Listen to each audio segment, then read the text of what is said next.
Holidays-nale, adu namma GT Holidays da.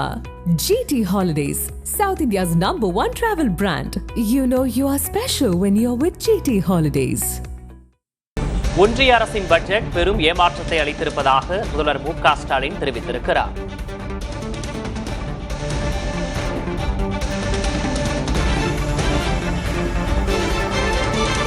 இது தொடர்பான கூடுதல் விவரங்களை வழங்குவதற்காக செய்தியாளர் ரமேஷ் இணைந்திருக்கிறார். ரமேஷ், முதல்வர் அறிவிச்சிருக்கக்கூடிய அந்த விமர்சனத்தில் வேறு என்னென்ன விஷயங்களை சொல்லியிருக்கிறாரு?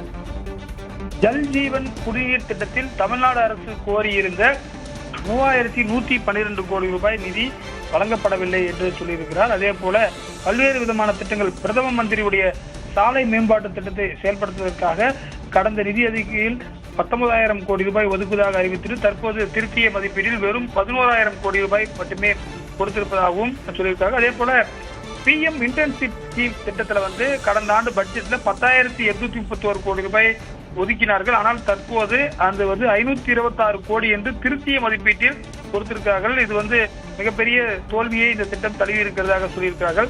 எனவே மும்மொழி கொள்கை, இதே போல தமிழ்நாட்டின் நலன் குறித்து பல திட்டங்கள் இடம்பெறும் என்று அவரோடு எதிர்பார்த்து காத்திருந்த வேளையில் புதிய திட்டங்கள் எதுவும் தமிழ்நாட்டிற்கு இல்லை எனவும், மும்மொழி கொள்கையை கடைபிடித்தால்தான் அனைவருக்கும் கல்வி திட்டத்திற்கான 3,548 கோடி ரூபாய் கிடைக்கும் என்று சொன்னார்கள். ஆனால் அந்த திட்டம் தற்போது வரை கிடைக்கவில்லை என்றும் சொல்லியிருக்கிறார். இதுபோன்று வழக்கமாக மத்திய நிதியமைச்சர் வழங்கும் நிதிநிலை அறிக்கையில் இடம்பெறும் திருக்குறளும் இந்த முறை இடம்பெறவில்லை எனவும், தமிழ்நாட்டிற்கான எந்த முக்கிய திட்டங்களும் இடம்பெறவில்லை, மொத்தத்தில் ஏமாற்றம் ஏமாற்றம் ஏமாற்றம் என்று சொல்லி முதலமைச்சர் தனது அறிக்கையை நிறைவு செய்திருக்கிறார். அதில் ஆரம்பத்தில் இன்னொரு விஷயத்தையும் அவர் சொல்லியிருக்கிறத நம்ம பார்க்க முடிகிறது. அதே போல பார்த்தீங்கன்னு சொன்னால் பெரிதும் எதிர்பார்த்திருந்த இந்த மத்திய பட்ஜெட்ல எதுவுமே இல்லை அப்படின்னு சொல்லியிருக்காரு. அது மட்டும் இல்லாமல் தமிழ்நாட்டிற்கான சட்டமன்ற தேர்தல் நெருங்கி வரும் வேளையில் இந்த ஆண்டாவது மத்திய அரசின் கண்களுக்கு தமிழ்நாடு தெரியும், அவர்களது காதலில் நமது உரிமை குரல் விழும் என எதிர்பார்த்திருந்தோம். அந்த எதிர்பார்ப்பை பொய்க்க செய்து ஏமாற்றத்தை வழங்கியிருக்கிறது பாஜக அரசு என்று ஒரு நீண்ட அறிக்கையை வெளியிட்டிருக்கிறார் விக்னேஷ். ரமேஷ், பொருளாதார வளர்ச்சியை விரைவுபடுத்துவது, மக்களின் செயல்திறனை மேம்படுத்துவது, அனைத்து தரப்பினர் நலனை உள்ளடக்கிய வளர்ச்சியான பட்ஜெட் என்று மத்திய அரசு கூறியது. தற்போது அதற்கு எதிர்வினை ஆற்றியிருக்கிறார் முதல்வர் மு.க. ஸ்டாலின். அதே போல இந்த அறிக்கையில கடைசியில வழக்கமா ஒன்றிய நிதியமைச்சர் வழங்கும் நிதிநிலை அறிக்கையில் இடம்பெறும் திருக்குறளும் இடம்பெறல அப்படின்றதையும் சுட்டிக்காட்டிருக்கிறார். வேற என்னென்ன விஷயங்களை இதில் நம்ம சாராம்சங்களை பார்க்க வேண்டியது இருக்கு? 2026-27 ஆண்டுக்கான நிதிநிலை அறிக்கையில தமிழ்நாட்டின் நலன் முற்றிலுமாக புறக்கணிப்பதோடு ஏழைகள், பெண்கள், விவசாயிகள், விளிம்பு நிலை மக்கள் என எந்த பிரிவினருக்கும் நன்மை இல்லை அப்படின்றத அவர் சொல்லியிருக்காரு. வரி பரிகுறு, அதாவது மாநிலங்களுக்கு இந்த பிரிச்சு கொடுக்கிற நிதியும் குறைஞ்சு விட்டதாக அவர் சொல்லியிருக்காரு. அதாவது 41 விழுக்காட்டிலிருந்து 50 விழுக்காடாக உயர்த்தப்படும் சொல்லியிருந்தாங்க. எனவே அதுபோது மாநிலங்களுக்கு வரி பகிர்வு தொடர்ந்து பினான்ஸ் கமிஷன் மூலியமா கிடைக்கக்கூடியது 41% தான் கொடுத்திருக்காங்க. அது மட்டும் இல்லாம இந்திய பொருளாதார வளர்ச்சியில் மாநிலங்களின் பங்களிப்பை உரிய முறையில் 16வது நிதிக்குழு அங்கீகரிக்கப்பட்ட முற்பட்ட போதும் நாட்டின் 2வது பெரிய பொருளாதாரத்தை கொண்டுள்ள தமிழக வளர்ச்சிக்கு பெரும் பங்களிப்பை செலுத்தி வரும் தமிழ்நாட்டிற்கு நிதி பகிர்வு சதவீதம் இதர வளர்ச்சி அடைந்த மாநிலங்களை காட்டிலும் குறைவாக அளிக்கப்பட்டிருப்பதாகவும் சொல்லியிருக்காரு. தமிழ்நாட்டின் வரி பகிர்வு 4,097, குறிப்பாக 4.9 விழுக்காடு என்ற மிக சொற்ப அளவிலேயே அடுத்த 5 ஆண்டுகளுக்கு இருக்கும் என தெரிய வந்திருப்பதாகவும், இதன் மூலம் முதற்கட்ட மதிப்பீடின்படி இதர ஒப்பீடுத்தக்க மாநிலங்களை காட்டிலும் ஆண்டுக்கு சுமார் 5,000 கோடி ரூபாய் நிதி இழப்பு ஏற்படும் எனவும், கடந்த பல ஆண்டுகளாகவே நிதி பகிர்வில் தமிழ்நாடு தொடர்ந்து புறக்கணிக்கப்பட்டு வரும் நிலை இது 16வது நிதிக்குழுவிலும் சரி செய்யப்படவில்லை எனவும் மிகுந்த கவலை அளிப்பதாகவும் அவர் சொல்லியிருக்காரு. அண்மையில GST சீரமைப்புல மாநிலங்களுக்கான நிதி வருவாயை பாதிக்கப்பட்டிருக்கும் நிலையில் இந்த ஆண்டு தமிழ்நாட்டிற்கான மத்திய வரிகளின் பங்கு 1,200 கோடி ரூபாய் அளவில் குறைக்கப்பட்டிருப்பதாகவும் சொல்லியிருக்கார்.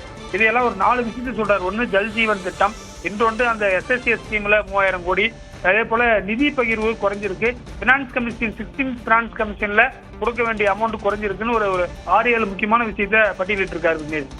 ரமேஷ், இப்போ நீங்கள் நிறைய விஷயத்தை இதில் குறிப்பிட்டிருந்தீங்க. மாநிலங்களுக்கான நிதி பகிர்வு குறைக்கப்பட்டிருக்கு அப்படின்ற ஒரு முக்கியமான விஷயத்தை இதில் குறிப்பிட்டிருந்தீங்க. வேறு விவசாயிகள், ஏழைகள், பெண்கள் அது தொடர்பாகவும் நிறைய திட்டங்கள் செயல்படுத்தப்படவில்லை அப்படின்றதையும் இதில் குறிப்பிட்டிருந்தாரு. அதை பட்டியலிட்டு இருக்கிறாங்களா அந்த அறிக்கையில்? நிச்சயமாக அது குறித்து சொல்லவில்லை. அதாவது மாநிலங்களுக்கான நிதி அனைத்து மாநிலங்களுக்கும் கிட்டத்தட்ட ஒரு 1.5 லட்சம் கோடி இப்ப தற்போது ஒதுக்கியிருக்காங்க. அதாவது பினான்ஸ் கமிஷன் தான் டிசைட் பண்றாங்க எந்த மாநிலத்துக்கு எவ்வளவு ஃபண்டு கொடுக்கணும்னு சொல்லிட்டு. தமிழ்நாட்டை பொறுத்தவரை அதற்கான சதவீதம் 4%, 4.09% இருக்கிறது. இது வந்து பாத்தீங்கன்னா தமிழ்நாட்டிற்கு வந்து தொடர்ந்து வரி பகிர்வு 41 விழுக்காடு என்ற அளவிலே இருக்கிறது. ஏன்னா ஒவ்வொரு மாநிலத்துக்கும் 100% அவங்க கொடுத்தாங்கன்னா 41% திருப்பி கொடுக்கக்கூடிய ஒரு சூழல் இருக்கிறது. அதாவது இதே மாதிரி இருக்கக்கூடிய மாநிலங்களுக்கு அதிகமா தராங்க. இரண்டாவது பொருளாதாரமா இருக்கக்கூடிய மகாராஷ்டிராவுக்கு அடுத்து அதிகமா உற்பத்தி செய்யக்கூடிய மாநிலமாக தமிழ்நாடு இருக்கு. எனவே அதற்கு பெரும் ஏமாற்றம் என்று முதலமைச்சர் தெரிவித்திருக்கிறார். அது மட்டும் இல்லாம 16வது நிதிக்குழு அங்கீகரிக்கப்பட்ட முற்பட்ட போதும் இந்த ஏமாற்றம் நிறைவேற்றிருப்பதாகவும் சொல்லியிருக்காரு. ஏன்னா வந்து பாத்தீங்கன்னா ஒரு சில மாதங்களுக்கு முன்பு 16th பினான்ஸ் கமிஷன் ஆபீசஸ் தான் செக்ரட்டரியேட்லாம் வந்து முதலமைச்சரோட ஆலோசனை பண்ணாங்க. தமிழக நிதித்துறை செயலர் உதயச்சந்திரன் ஆலோசனை பண்ணாங்க. இந்த நிலையில அந்த அமௌண்ட் வந்து கிட்டத்தட்ட 5000 கோடி ரூபாய் நிதி இழப்பு ஏற்படும் என்று அவர் சொல்லியிருக்கிறார். இந்த 16வது நிதிக்குழுவிலும் சரி செய்யப்படவில்லை என்று அவர் சொல்லியிருக்கிறார். கிட்டத்தட்ட பகிர்வு தமிழ்நாட்டிற்கான வரி பகிர்வு 4.09 விழுக்காடு என மிக சொற்ப அளவில் அடுத்த 5 ஆண்டுகளுக்கு இருக்கும் என தெரிய வந்திருப்பதாகவும் முதலமைச்சர் தன்னுடைய ஸ்டேட்மெண்ட்ல தெரிவித்திருக்காரு. இப்போ தமிழகத்திற்கான அந்த நிதி பகிர்வு மிகவும் குறைக்கப்பட்டிருப்பதா அப்படின்னு குறிப்பிட்டிருந்தீங்க. மற்ற மாநிலங்களை காட்டிலும் மிக சொற்ப அளவிலே தான் தமிழ்நாட்டிற்கு ஒதுக்கப்பட்டிருக்கு அப்படின்றதையும் குறிப்பிட்டிருக்காரு. அதுல பட்டியலிட்டு இருக்கிறாரா இதர மாநிலங்கள் தான் வேற எந்தெந்த மாநிலங்கள் இதை விட கூடுதலா ஒதுக்கியிருக்காங்க அப்படின்றத சொல்லியிருக்கிறாங்களா? அப்போ கடந்த ஆண்டை விட இந்த ஆண்டு மிகவும் குறைக்கப்பட்டிருக்கு அப்படின்றதையும் சொல்லியிருக்கிறாரா? அதை பத்தி ஒரு ஸ்டேட்மெண்ட் இல்ல. ஆனா வந்து நம்ம பினான்ஸ் கமிஷன் குறிப்பாக தற்போது வெளியாகிருக்கூடிய மத்திய அமைச்சருடைய அறிக்கையில 16th பினான்ஸ் கமிஷன்ல பாத்தீங்கன்னா மொத்தமாவே வந்து 1.5 லட்சம் கோடி தான் ஒட்டுமா அனைத்து மாநிலங்களுக்கும் ஒதுக்கியிருக்காங்க. அதுல வந்து கிட்டத்தட்ட தமிழ்நாடுக்கு வந்து கிட்டத்தட்ட பாத்தீங்கன்னா ஒரு 4% வந்து கொடுத்திருக்காங்க. இது எந்த அளவுக்கு தமிழ்நாட்டிற்கு ஒரு பயனளிக்கும் என்று தெரியவில்லை. அதே போல மற்ற திட்டங்களும், ஏன்னா தமிழகத்துடைய இன்ட்ரீம் பட்ஜெட் வந்து இப்ப போட போறாங்க. இந்த பட்ஜெட் பார்த்துதான் அவங்க இந்த வர ஃபண்டு வச்சுதான் அடுத்தது வந்து இந்த புதிய கவர்மெண்ட் தான் வந்து மே மாசத்துக்கு அப்புறமா ஃபுல் பட்ஜெட் போடுவாங்க. அதுக்குள்ள இருக்கக்கூடிய எலெக்ஷன் செலவு, மே மாசம் வரலும் செலவுக்கான இன்ட்ரீம் பட்ஜெட், இடைக்கால பட்ஜெட்டை தற்போது இருக்கக்கூடிய அரசு தான் போடுவார்கள். எனவே 10ஆம் தேதி அந்த பட்ஜெட் இருக்கும்போது முழு விவரங்கள் நமக்கு தெரியும். அதாவது தற்போது பாத்தீங்கன்னா 16வது நிதி கமிஷன் படி 1.4 லட்சம் கோடி அனைத்து மாநிலங்களுக்கும் கொடுக்கப்பட்டிருப்பதாக தகவல் வெளியாக இருக்கிறது. 41% டெவல்யூஷன், அதாவது ஷேர் பண்ணி கொடுக்கறது. அதாவது பாத்தீங்கன்னா 100 ரூபாய் வந்து மத்திய அரசு கிட்ட போச்சுன்னா அதை 41% மாநிலங்களுக்கு பிரிக்கக்கூடிய ஒரு விஷயமாக பார்க்கிறது. தமிழ்நாட்டை பொறுத்தவரை 2வது பொருளாதார மாநிலமாக இருக்கிறது. மகாராஷ்டிராவை அடுத்து 2வது அதிக அளவில் உற்பத்தி செய்யக்கூடிய மாநிலமாக இருக்கிறது. ஒன்றிய அரசின் பட்ஜெட் ஏமாற்றம் அளிப்பதாக முதல்வர் தெரிவித்திருக்கிறார். அது தொடர்பான முழு விவரங்களுக்கு நன்றி ரமேஷ். ஹாலிடேஸ்னாலே அது நம்ம GT ஹாலிடேஸ் தான். GT holidays, South India's #1 travel brand. You know you are special when you're with GT Holidays.